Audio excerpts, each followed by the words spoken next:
What release were you working on when you decided to go for the job at the BBC? Slightly, I didn't decide to go for the job. Or was it? I was up in Cardiff doing Doctor Who: The Inside Story, which was lovely. And while I was up here freelancing, obviously I was interviewing everyone in the Sun and got to know everyone really well. And I must have said to Russell at some point, I think, well, no, I do know, Russell said to me, are you planning to stay at Big Finish forever?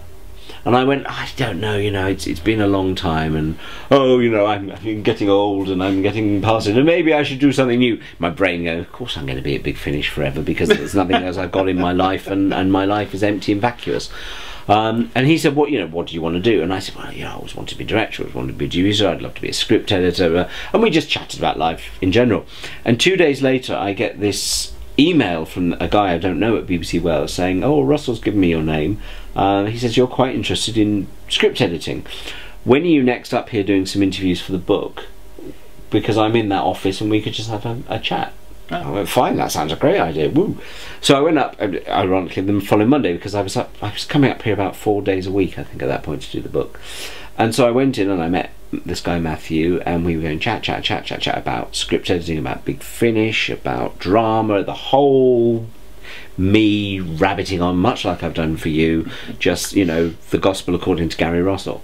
And at the end of it, he turned around and said, so when can you start? And I went, was that a job interview? And he said, well, it wasn't when it started, but it's obviously become one. When, you know, do you want to work here? Did you not get any sort of... No, none at all. None whatsoever. And I sat there thinking, I am obviously stupid because I didn't realise this. And I went, yeah, I could probably start. I've got a couple of things for Big Finish that I've got to see through. And he said, well, you know, you come up here for, say, that's 3 days a week. That gives you a couple of days a week to carry on. And for the first 6 months, do both. Well, isn't that excellent? Yeah, it's a brilliant, I thought. Little realising quite how much nightmare that was going to be. So I remember leaving Llandaff, going into the town centre, standing outside the HMV in Queen Street here, and phoning my ex and just going, I've just been offered a job up here. And he went, and I went, I think I should probably take it.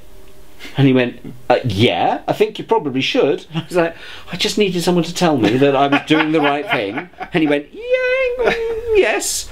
And I remember standing in Queen Street. It was a lovely day. It was sort of end of May, I think. Lovely, beautiful day. And just going, I'd have to move to this city. I'd have to leave London and come here. My entire life is going to be turned upside down to come to be in Cardiff and work on what I thought at the time was going to be Doctor Who and whatever else was going on.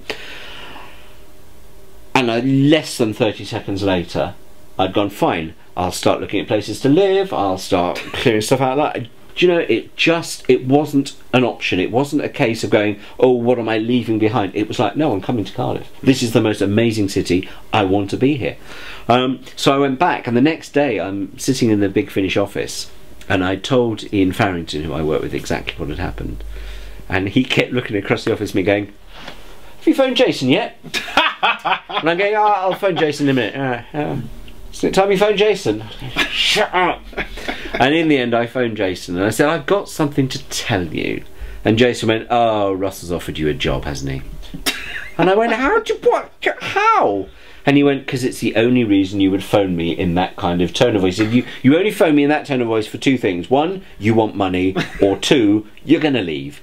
And I went, oh. I said, yeah. He said, when are you going to start? I said 2 weeks Monday.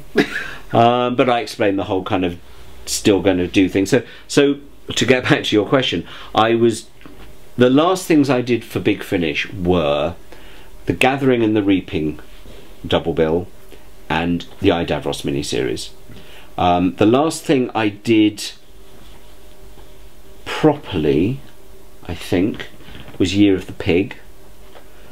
And those things kind of wrapped it up. I wanted to do No Man's Land. I'd done a lot of work with Marty on that, and it was a script I loved, and I really wanted to do that, and I wanted to do Nocturne, which is Dan Abnett's, which I'd also worked on. So I was working on those, and I literally couldn't direct them because the times just didn't work out.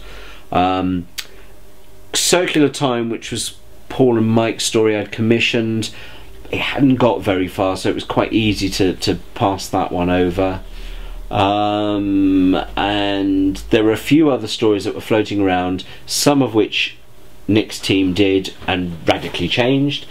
One or two of Nick's team they did, and they didn't change very much. Son of the Dragon is pretty much the script that I'd commissioned from Steve, and what went into studios, pretty much that.